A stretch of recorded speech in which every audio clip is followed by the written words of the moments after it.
ආයුබෝවන් අපේ පහේ පන්තියේ දුවල පුතාලට පුතේ ඔයාලට අද අපි හම්බෙන්නේ අපි කතා කරන්නේ අද ඔයාලට හම්බෙච්චි මේ අවුරුද්දේ පහේ පන්ති දවල් පස්සේ හම්බෙච්චි පළවෙනි නිබන්ධනයේ තියෙන එක පත්‍රයේ ගැටලු කියන පිටුව පෙරලා ගන්න දැන් අපි මේ පිටුවේ තියෙන සියලුම ගැටලු දැන් සාකච්ඡා කරමු. පුතේ මේකේ තියෙනවා ගැටලු 10ක් දීලා තියෙනවා. ඒ ගැටලු 10 විවිධාකාරයේ ගැටලු 10ක් තියෙන්නේ.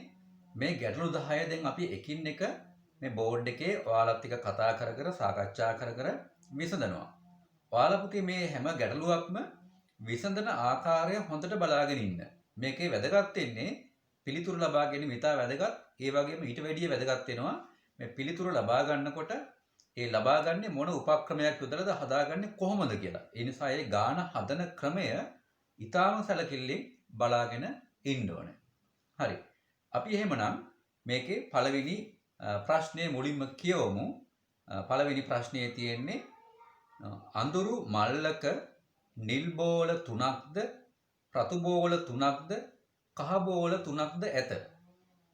අනිවාර්යයෙන්ම කහ බෝලයක් ගැනීමට ඉවතට ගත යුතු අවම බෝල ගණන කීයද? හරි. අපි එහෙනම් දැන් මේ ගාන හදමු. පුතේ අපි මේ ගාන මේවයි ගණන් හදනකොට මුලින්ම අපිට ලේසි වඩාත් පහසුයි මේ කියන තොරතුරු අපිට තේරෙන විදිහට ලියා ගන්න එක කටු වැඩ කොලයක. ඒ නිසා අනිවාර්යයෙන්ම මේ ගැටළු විසඳීමේදී ඔයාලා අතේ සූදානම් කරලා තියෙනවනේ කටු වැඩ කොලයක්. කටු වැඩ කොලයක් සූදානම් කරලා තියාගන්න. හරි. අපි දැන් මේක බලමු ඉස්සෙල්ලා අඳුරු මල්ලක තියෙනවා. ඒ කියන්නේ ඇතුළ පේන්නේ නැති මල්ලක තියෙනවා බෝල වර්ග ටිකක්. අපි බලමු. මෙන්න තියෙනවා ඔය කියන මල්ල තියෙනවා. දැන් මේ මල්ල ඇතුලේ තියෙනවා නිල් බෝල 3ක් තියෙනවා. නිල් බෝල 3ක්. අපි ඒ තුන අඳිමු. මෙන්න තියෙනවා නිල් බෝල 3. අපි දැන් නිල් කියන්නේ අපි ඉංග්‍රීසියෙන් කියන්නේ බ්ලූ කියලා කියනවනේ. අපි B අකුරෙන් පෙන්නමු නිල් බෝල 3. මෙන්න තියෙනවා නිල් බෝල 3. ඊට පස්සේ මේකේ කියනවා මොකද්ද? රතු බෝල 3ක්. රතු වලට කියනවනේ රෙඩ් කියලා. අපි R අකුරෙන් දාමු රතු බෝල 3. මෙන්න රතු බෝල 3. ඊට පස්සේ කහ බෝල 3ක් තියෙනවා. කහ වලට කියනවා yellow කියලා. අපි ඒ නිසා Y අකුරෙන් පෙන්නමු කහ බෝල 3. මෙන්න තියෙනවා කහ බෝල 3. හරි. දැන් පුතේ මේකේ කරන්න තියෙන්නේ අනිවාර්යයෙන්ම කහ බෝලයක් ගන්න ඕනේ. මේ මල්ලට අහක බලාගෙන අත දාලා අනිවාර්යයෙන්ම කහ බෝලයක් ගන්න ඕනේ. එතකොට අපි දැන් ඔන්න බලමු කොහොමද ගන්න කියලා. අපි ඔන්න පළවෙනි වතාවේ අත දැම්මා. අත දාන පුතේ මේකේ තියෙනවා නිල් බෝල තියෙනවා රතු බෝල තියෙනවා කහ බෝල තියෙනවා. අපි දන්නේ කොයි බෝලේ හම්බෙයිද කියලා. ඒ නිසා පළවෙනි වතාවේ අපිට අනිවාර්යයෙන්ම කහ බෝලයක් හම්බෙයිද කියලා කියන්න බෑ. හම්බෙන්නත් පුළුවන් නොවෙන්නත් පුළුවන්. අපි හිතමු හම්බ වෙන්නේ නැහැ කියලා. ඔන්න අපි දැන් දැම්මා අත දැම්මා. අපිට හම්බුනේ මොකද්ද? නිල් බෝලයක්. ඔන්න අපි එහෙනම් පළවෙනි වතාවේ අනිවාර්යයෙන්ම හම්බ වෙන්නේ නැහැ. මොකද අපිට හම්බුනේ නිල් බෝලයක්. එහෙනම් පළවෙනි වතාවේ අනිවාර්යයෙන්ම කහ බෝලයක් ලැබෙයි කියලා කියන්න බෑ. අපි දැන් දෙවෙනි වතාවේ බලමු. හරි. දෙවෙනි වතාවේ ඔන්න අපි දැන් අත දැම්මා. අත දැම්මහම කහ බෝලයක් හම්බෙන්නත් පුළුවන් නොවෙන්නත් පුළුවන්. අපි හිතමු හම්බුන්නේ නැහැ කියලා. අපිට හම්බුනේ ආයෙත් නිල් බෝලයක්මයි. දැන් දෙවතාවක් දැම්ම හරි ගියේ නැහැ. දැන් අපි ඔන්න දෙවෙනි පාර හරි ගියේ නැහැ. තුන්වෙනි පාර බලනවා. දැන් තුන්වෙනි පාරත් අපිට කියන්න බෑ හම්බෙයිද කියලා. මොකද මේකේ තව ඉතුරු වෙලා නිල් බෝලයක් තියෙනවා. රතු බෝල 3ක් තියෙනවා. කහ බෝලයක් හම්බෙන්නත් පුළුවන් නොවෙන්නත් පුළුවන්. අපි අත දැම්මහම අපිට කහ බෝලයක් හම්බෙන්නත් පුළුවන් නොවෙන්නත් පුළුවන්. අපි හිතමු ඒ පාර හම්බුනේ රතු බෝලයක් කියලා. රතු බෝලයක්. එහෙනම් ඒ පාරස් කහ බෝලයක් නෙවෙයි. අපි හතරවෙනි පාරම බලමු. හතරවෙනි පාර අත දැම්ම ඒත් අපිට කහ බෝලයක් හම්බෙයිද කියලා කියන්න බෑ. මොකද තව නිලුයි රතුයි තව ඉතුරු වෙලා තියෙනවා. අපිට ඒ පාර හම්බුනේ රතු බෝලයක්. එහෙනම් ඒ පාරත් අපිට කහ බෝලයක් හරියටම ලැබෙයි කියලා කියන්න බෑ. පස්වෙනි පාර. අපි බලමු පස්වෙනි පාරත් ඔන්න අත දැම්මා. මොකද වෙන්නේ? ඒ පාරත් අපිට හම්බ වෙන්න පුළුවන් නිල් බෝලයක් හම්බෙන්නත් පුළුවන් රතු එකක් හම්බෙන්නත් පුළුවන් කහ බෝලයක් හම්බෙන්නත් පුළුවන්. ඒ නිසා අනිවාර්යයෙන්ම කහ එකක් හම්බෙයි කියලා කියන්න බෑ. අපිට හම්බෙන්න පුළුවන් නිල් එකක්. එහෙනම් පස්වෙනි පාරත් හම්බ වෙන්නේ නැහැ. හයවෙනි පාර බලමු. හයවෙනි පාරත් පුතේ දැම්මහම මොකද වෙන්න පුළුවන්? කහ බෝල 3ක් තියෙනවා, රතු බෝලෙකුත් තියෙනවා. අපිට කහ එක හම්බෙන්නත් පුළුවන්. හැබැයි රතු එක හම්බෙන්නත් පුළුවන්නේ. ඒ නිසා අනිවාර්යයෙන්ම කහ එක හම්බෙයි කියලා කියන්න බෑ. අපි හිතමු හම්බුනේ රතු එක කියලා. එහෙනම් අපිට හයවෙනි පාරත් හරියටම කියන්න බෑ කහ පාට එකක් හම්බෙයි කියලා. අපි බලමු හත්වෙනි පාර. හත්වෙනි පාර දැන් පුතේ අපි අත දැම්මොත් අනිවාර්යයෙන්ම මේකේ ඉතුරු වෙලා තියෙන්නේ දැන් මොනවද? නිල් ටිකක් ඉවරයි. රතු ටිකක් ඉවරයි. දැන් ඉතුරු වෙලා තියෙන්නේ කහ පාට බෝල ටික විතරයි. එහෙනම් දැන් හත්වෙනි පාර නම් අත දැම්මොත් අනිවාර්යයෙන්ම කහ පාට බෝලයක් එනවා. හේතුව තමයි කහ පාට බෝල පමණයි දැන් බෑග් එක ඇතුලේ තියෙන්නේ. එහෙනම් අපිට හත්වෙනි වතාවට තමයි අනිවාර්යයෙන්ම කහ පාට බෝලයක් ලැබෙයි කියලා කියන්න පුළුවන්. එහෙනම් මේක අහන්නේ මොකක්ද දැන්? ඉවතට ගත යුතු අවම බෝල ගන්න. එහෙනම් අපිට අනිවාර්යයෙන්ම කහ පාට බෝලයක් හම්බෙන්නේ කීවෙනි වතාවටද? 7 වෙනි වතාවට. එහෙනම් අපි බෝල 7ක් ගත්තොත් 7 වෙනි බෝලෙන් තමයි අනිවාර්යයෙන්ම කහ පාට බෝලයක් කියලා කියන්න පුළුවන් වෙන්නේ. එහෙනම් උත්තරයකට දැන් හොයාගන්න පුළුවන්. ඉවතට ගත යුතු අවම බෝල ගණන කීයද? අපි බෝල කීයක් ගත්තද? 1 2 3 4 5 6 7යි. හරි. එතකොට පුතේ එහෙනම් අර රතු ටිකයි නිල් ටිකයි ඉවර වුණොත් අන්තිමට ඉව තමයි මොකද්ද වෙන්නේ? කහ පාටයක් අපිට එන්න පුළුවන්. එහෙනම් මේ විදිහට අපිට මේ ගැටලුව විසඳන්න පුළුවන්. අපි දැන් බලමු ඊළඟ ගාන කොහොමද කියලා.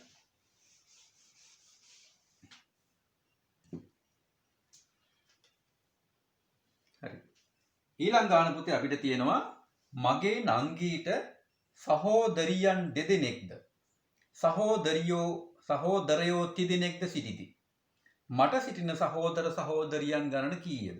මේකත් අපි අඳිමු රූප විදිහට අඳින්න. මගේ නංගි. අන්න අපි ඉස්සර නංගි අඳින්න. මෙන්න ඉන්නවා කවුද? මගේ නංගි ඉන්නවා. මගේ නංගි. අපි දාමු නංගි කියලා. ඔන්න නංගි ඉන්නවා. නංගිට ඉන්නවා සහෝදරියෝ දෙන්නේ. ඒ කියන්නේ සහෝදරියෝ කියන්නේ ගෑල් ළමයිනේ. තව ගෑල් ළමයි දෙන්නෙක් ඉන්නවා. එයාට සහෝදරියෝ දෙන්නේ. මෙන්න ඉන්නවා ඒ සහෝදරියෝ. ඔන්න සහෝදරියෝ ඉන්නවා. ඊළඟට කියනවා සහෝදරයෝ. ඒ කියන්නේ පිරිමි ළමයි 3 දෙනෙක් ඉන්නවා. එහෙනම් අපි ඔන්න ඒ පිරිමි ළමයි 3 දෙනා තඳිමු. මේ ඉන්නේ ගැහැණු ළමයි නේද? නංගිත් ගැහැණු ළමයි. එතකොට සහෝදරයෝ ඉන්නවා 30 දෙනෙක්. එයාලා පිරිමි ළමයි.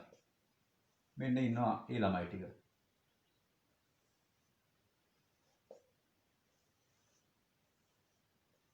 හරි. දැන් පුතේ මෙතන මගේ නංගිනේ. එතකොට මේ නංගිට ඉන්නවා සහෝදරයෝ 3 දෙනෙක්. මෙන්න ඒ 3 දෙනා. ඒ 3 දෙනාගෙන් එක්කෙනෙක් තමයි කවුද? මම. මේ මගේ නංගිනේ. මේ මගේ නංගි. එහෙනම් මේ සහෝදරයෝ 3 දෙනාගෙන් එක්කෙනෙක් මම.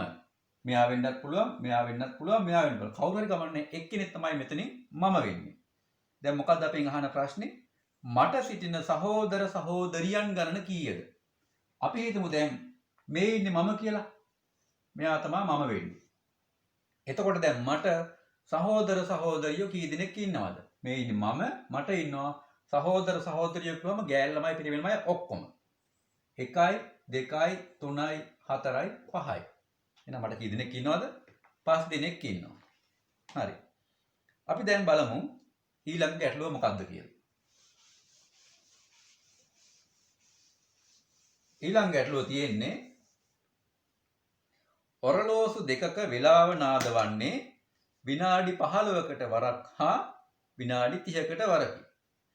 උදේ 9ට දෙකම එකවර නාද වූයේ නම් නැවත ඔරලෝසු දෙකම එකම වර නාදවන්නේ කීයද? අපි දැන් මේ තොරතුරු ලියාගමු පහසු ආකාරයට. හරි. ඔන්න ඔරලෝසු දෙකක් තියෙනවා. එකක් නාද වෙන්නේ විනාඩි 15කට සැරයක්. තව එකක් නාද වෙනවා විනාඩි 30කට සැරයක්. එතකොට මේ ඔරලෝසුව උදේ 9 වෙද්දී දෙකම එකපාර නාද වුණා. ඔරලෝසු දෙකම විනාඩි 15කට නාද වෙන එකත් 30කට නාද වෙන එකත් දෙකම නාද වුණා.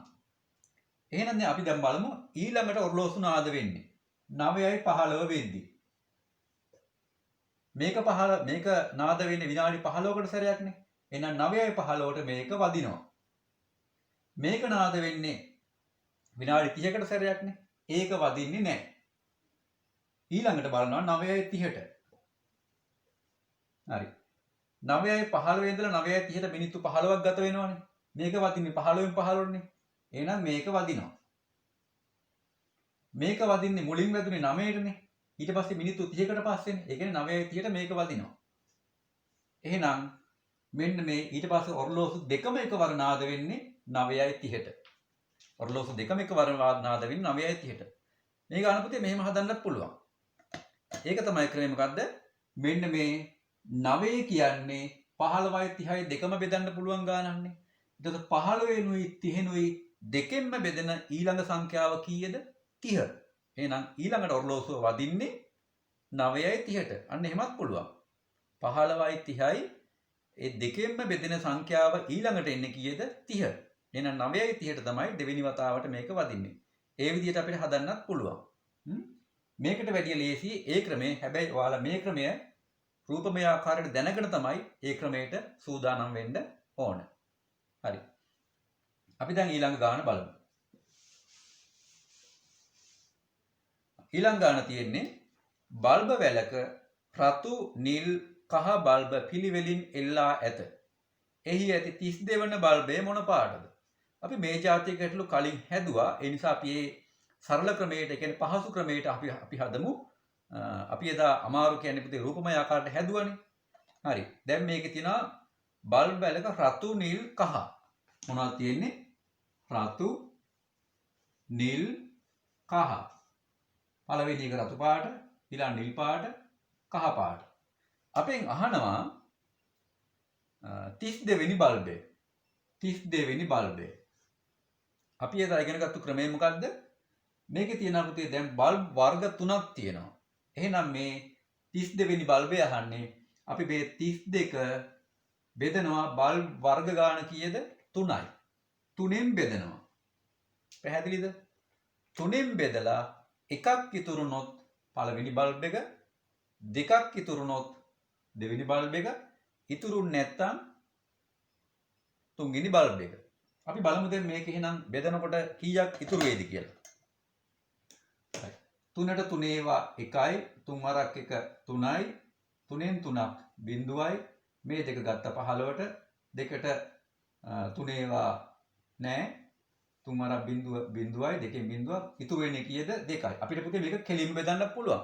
32 කෙලින්ම බෙදන්නත් පුළුවන්. නේද? එහෙම නැත්නම් මෙහෙම බෙදන්නත් පුළුවන්. දැන් ඔයාලා පහේ පන්ති නිසා එකක් පුළුවන් වෙන්න ඕන. 32 බෙදනවා 3ෙන්.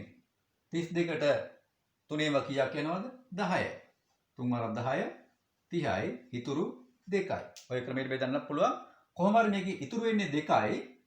දෙකක් ඉතුරුනොත් කොයි බල්බ් එකද? දෙවෙනි බල්බ් එක. එහෙනම් දෙවෙනි බල්බේ මොන පාටද? නිල් පාට එකක්. එහෙනම් උත්තරේ මොකක්ද? නිල් පාට බල්බය. 32 වෙනි බල්බ් එක නිල් පාට එක. අපි බලමු දැන් ඊළඟට කියන්නේ. පස්වෙනි ගාන. පහත ගණකයේ ප්‍රතිවිරුද්ධ පැතිවල එකතුව 7කි. නොපෙනෙන පැතිවල අගය සොයන්න. ප්‍රතිවිරුද්ධ පැතිවල එකතුව 7කි.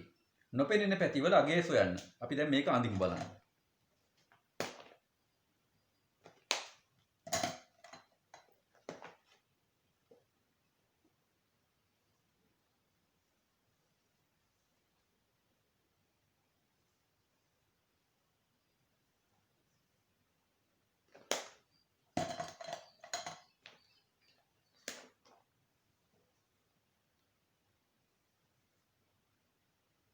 හරි.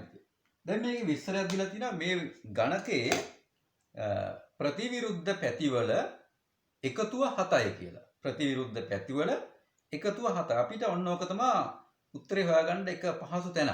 අපි බලමු දැන් එකතුව 7 වෙන්න එපා. මෙන්න තියෙනවා ඉස්සරහින් තියෙනවා 2. එහෙනම් ඉස්සරහට ප්‍රතිවිරුද්ධ පැත්ත මොකද්ද? පිටිපස්ස. එහෙනම් ඒ දෙක එකතුව 7 වෙන්න එපා. එහෙනම් මෙතන 2 තියෙනවා. 7 වෙන්න පිටිපස්සෙන් තියෙන්න ඕන කීයද එහෙනම්? 5. ඔන්න එහෙනම් පිටිපස්සෙන් තියෙනවා කීයද? 5 තියෙනවා. හරි. එතකොට ඔන්න පිටිපස්සේ 5 අපි ඒක හොයාගත්තා. ඊළඟට මේකේ උඩින් තියෙනවා 1. උඩට ප්‍රතිවිරුද්ධ පැත්ත මොකද්ද? යට. එතකොට උඩයි යටයි එකතුව 7 වෙන්න ඕනේ. එහෙනම් උඩ 1 තියෙනවා නම් 7 වෙන්න යටින් කීයද තියෙන්න ඕනේ? 6 තියෙන්න ඕනේ. මේකේ වම් පැත්තේ තියෙනවා 3. වම් පැත්තේ තියෙනවා 3. එතකොට දකුණු පැත්තේ තියෙන්න ඕන කීයද? එකතුව 7 වෙන්න බෑ. 3ට කීයක් එකතු වෙන්න ඕනද 7 වෙන්න? 4ක්. එහෙනම් මේ පැත්තෙන් තියෙන්නේ කීයද? 4. හරි. එහෙනම් පුතේ මේකේ නොපෙනෙන පැතිවල අගයන් කීයද? අපි පිළිවෙලට කියමුකෝ. 4 5 6. 4 5 6. හරි. අපි දැන් බලමු ඊළඟට 6 වෙනි ගැටලුව මොකක්ද කියලා.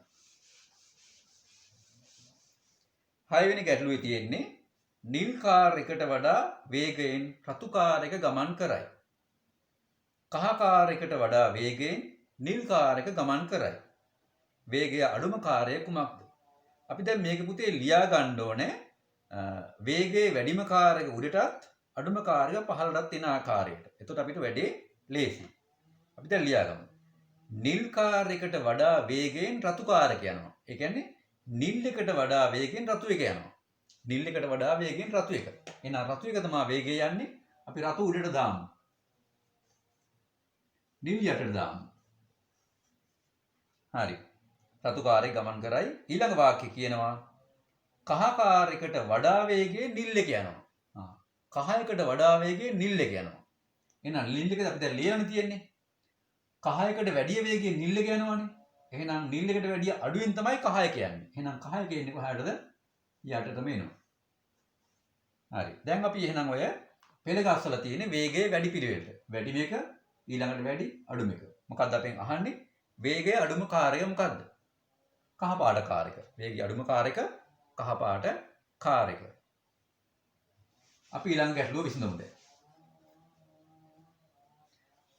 මීටර් 24ක පරිමිතිය ඇති සමචතුරස්‍රාකාර කම්බියක් සමපාද ත්‍රිකෝණයේ කම්බියකින් සමපාද ත්‍රිකෝණයක් හැදුවොත් ඒකේ පැත්තක දිග කීයද? අපි මුලින්ම මේ කියන දේ අඳිමු. මීටර් 24ක පරිමිතියක් ඇති සමචතුරස්‍රයක්. ඔන්න සමචතුරස්‍රය ඇඳ. දැන් පුතේ පරිමිතිය කියන්නේ මේ සමචතුරස්‍රයේ වටේම දිග. වටේම දිග මේක කීයද? මීටර් 24යි. එතකොට සමචතුරස්‍රයක් කියන්නේ පැති 4ම සමානයිනේ. එහෙනම් මේ වටේම දිග 24යි කියන්නේ මේ 24 4 පැත්තට බෙදෙනවා සමානව. 24 සමානව 4 පැත්තට බෙදුනහම එක පැත්තක් කීයද? 6යි. එහෙනම් මේ පැත්තත් 6යි මීටර් 6යි මීටර් 6යි මීටර් 6යි මීටර්. දැන් මතක තියාගන්න මේ සමචතුරස්‍රය හදලා තියෙන්නේ කම්බියකින්. මේ සමචතුරස්‍රය හදලා තියෙන්නේ කී මොකකින්ද? කම්බියකින්. දැන් මේ කම්බිය සම්පූර්ණයෙන් දිග ඇරියොත් ඒ කියන්නේ දැන් මේ සමචතුරස්‍රයේ කම්බිය මෙහෙම දිග ඇරියොත් මෙතන තියෙනවනේ දිග ඇරෙන්නේ නේද? ඔක්කොම කීයක් දික් වෙනවද? දිග ඇරියොත් 6 4ක් 24ක් දිගයි. 24යි මීටර් දිගයි. ඒ කියන්නේ මේ මෙතන තියෙනවා මීටර් 24ක් දිග කම්බියක්. දැන් මොකද කරන්නේ? ඒ කම්බියෙන් හදනවා සමපාද ත්‍රිකෝණයක්. මේ සමචතුරස්‍රය හදලා තියෙන කම්බිය නැවත දිග ඇරලා ඒකෙන් හදනවා සමපාද ත්‍රිකෝණයක්. සමපාද ත්‍රිකෝණයක් කියන්නේ පාද තුනම එකිනෙකට සමාන ත්‍රිකෝණයක්. එහෙනම් මේ 24ක් දිග කම්බියෙන් දැන් හදනවා ත්‍රිකෝණයක් පාද තුනම සමාන ත්‍රිකෝණයක්. ත්‍රිකෝණයක් කියන්නේ මේක තුන් පැත්තකට නැමිලා බෙදෙනව නේද? ඒ කියන්නේ මේ 24 තුන් පැත්තකට සමානව බෙදෙනවා. එහෙනම් 24 ඒ කියන්නේ 24 තුනෙන් බෙදෙනවා. 24 තුනෙන් බෙදුනහම 24 තුනෙන් බෙදුනහම කීයද? 8යි. එහෙනම් මේක එක පැත්තක දිග කීයක් වෙනවද? 8යි මීටර් වෙනවා. දැන් මොකක්ද අපෙන් අහන ප්‍රශ්නේ? ත්‍රිකෝණ සැදුවොත් එහි පැත්තක දිග කීයද? එහෙනම් මේ පැත්තක දිග කීයද? 8යි මීටර්. 8යි මීටර්. හරි. අපි දැන් ඊළඟ ගාන බලමු.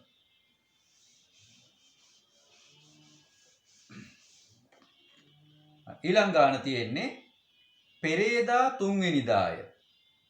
අද ඉරිදාය. අනිද්දා දවස හා දිනය සොයන්න. අපි දැන් මුලින්ම මේකේ තියෙන දේ අපි ලියාගමු. මොකද්ද මේකේ තියෙන්නේ? පෙරේදා. ඈතම දවස. ඔන්න පෙරේදා. පෙරේදාට පස්සේ ඉන්නේ මොකද්ද? ඊයේ. පෙරේදා ඊයේ ඊට පස්සේ ඉන්නේ මොකද්ද? අද. අදට පස්සේ ඉන්නේ මොකද්ද? හෙට. ඊට පස්සේ ඉන්නේ මොකද්ද? අනිද්දා. ඔය වගේනේ අපිට දවස් පිළිවෙල එන්නේ නේද? අපි දැන් මේ සටහනට මේ තියලා තියෙන තොරතුරු ඇතුළත් කරමු. හරි. අපි දැන් බලමු පෙරේදා 3 වෙනිදා. මොන පෙරේදාකෝ? මේ තියෙන පෙරේදා 3 වෙනිදා. අපිට ඊට පස්සේ ඉතුරු ටික දාගන්න ගියාගේ නේද? 3. එතකොට ඊයේ 4, අද 5, හෙට 6, අනිද්දා 7. ඔන්න අපි දාගෙන ගියා අද ඉරිදා. අද කවද්ද? ඉරිදා. අද ඉරිදා නම් හෙට සඳුදා, අනිද්දා අඟහරුවාදා. හරි. එතකොට අපි දැන් මේක අහන්නේ කවද්ද? අනිද්දා දවස හා දිනය සොයන්න. ඔන්න අනිද්දාව 7 වෙනි අඟහරුවාදා. එතකොට අපිට ලියන්න පුළුවන් මොකක් අනිද්දා දවස හා දිනය. දවස තමයි අඟහරුවාදා, දිනය 7. අඟහරුවාදා 7 කියලා ලියවනම් හරි. මේ වගේ පුතේ දාගත්තා නම් අපිට ලේසි වැඩේ කරන්න. අපි ඊළඟ ගාන බලමු. ඊළඟ ගාන තියෙන්නේ මෙහි කපා වෙන් කළ හැකි ඍජු කෝණාස්ත්‍ර ගණන කීයද? හරි. අපි අනිද්දා මේක. මොකද මේක තියෙන්නේ?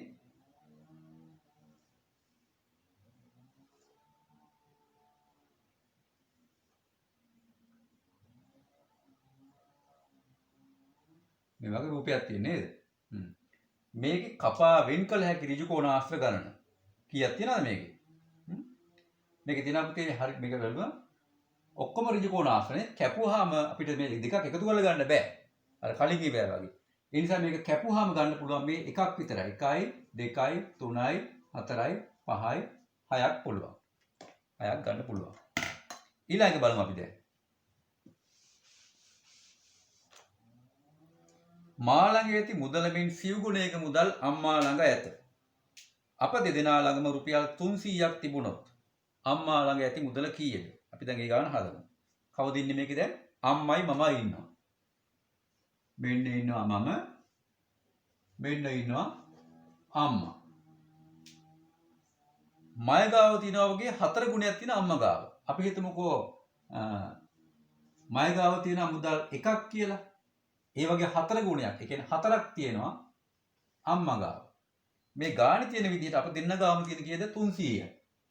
අපි දෙන්න ගාම කීය තියෙන්නේ? 300ක් තියෙනවා. එතන පුතේ අපි දාපු එක ආකාරය අනුව අපි දෙන්න ගාම තියෙන මුදල් අම්මා ගාව 4ක් තියෙනවා, මයි ගාව එකක් තියෙනවා 5යි. එතන මයි ගාව තියෙන්නේ ඒ 5න් එකයි. අම්මා ගාව තියෙනවා 5න් 4ක්. ඒ කියන්නේ මේ 300න් 5න් එකක් මයි ගාව තියෙනවා, 5න් 4ක් අම්මා ගාව තියෙනවා. එහෙනම් දැන් මේ 300 බෙදන්න වෙනවා කොටස් 5කට. 5කට බෙදලා එක කොටසක් මං ගන්නවා, කොටස් 4ක් අම්මට දෙනවා. එහෙනම් 300 දැන් 5න් බෙදන්න. 300 බෙදන්න 5න්. 30ට 5 ඒවා කීයද? 6යි 5 වරක් 6 30යි. 30න් 30ක් බිඳුවයි බිඳුවට කීයද උඩ? 300 5න් බෙදුනහම 60යි. එහෙනම් 300 5න් බෙදුනහම 60යිනේ. 60ව එකක් තියෙනවා මය ගාව. 60ව 4ක් තියෙනවා 60ව 4ක් තියෙනවා අම්මා ගාව. 60ව 4ක් කියන්නේ කීයද? 4 වරක් බිඳුව බිඳුවයි 4 වරක් 6යි 24යි. ඔන්න මය ගාව තියෙන මුදල 60යි, අම්මා ගාව තියෙන මුදල 240යි. මොකක්ද දැන් අහන්නේ? අම්මා ළඟ ඇති මුදල කීයද? රුපියල් 240යි. හරි. දැන් මෙන්න මේ විදිහට අපිට මේ ගණන් ඉතා පහසුවෙන් හදන්න පුළුවන්. මේවා තව හදනකොට අපිට මේවා ගොඩාක් පුරුදු වෙලා මේවා නිකම්ම ලේසියෙන්ම හදන්න පුළුවන් ක්‍රම තව අහු වෙන්න පුළුවන්. මේ විදිහට අපිට මේ ගණන් ටික හදන්න අපි එහෙනම් පුතේ ගැටලු සති 1 ගැටලු පත්‍රය අද මේන් ඉවර කරමු. ඔයාලා සියලු දෙනාට තෙරුවන් සරණයි.